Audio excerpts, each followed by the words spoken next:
For this step, we're going to add our sloped floor in, which can be a little tricky, and sometimes you just have to sit and play with the numbers a little bit on it.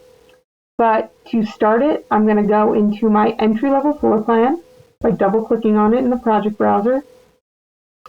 And I'm going to create a floor. And for my drawing type, I want to use a line.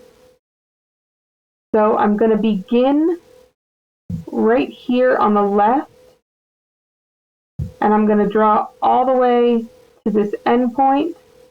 And then when I can go up, I can type in that 3'6", but we'll also notice that it will give us when it will perfectly meet that line too, which is really nice. Then I'm going to go up to the endpoint. I'm essentially just filling in that space that I just deleted.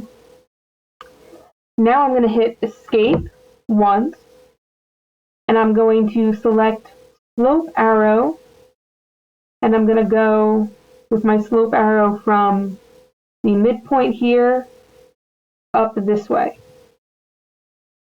So I just clicked and clicked.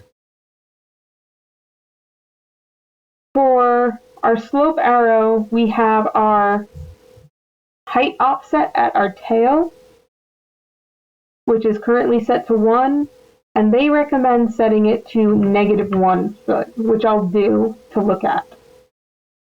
And I'll hit Apply and check, and when this pops up, I'm going to click on No.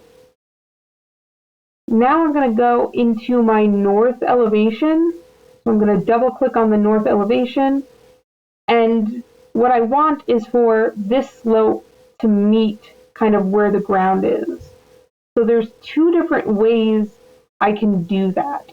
I can either make my sloped floor go just longer at this small slope, or I can increase what that slope is.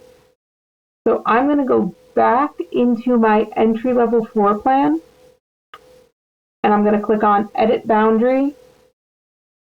I'm going to click on the slope itself, and I'm going to change that height offset to, let's try -5 feet, because that's what I needed last time. I'm going to click Finish Edit. Would I like to attach? No, I would not.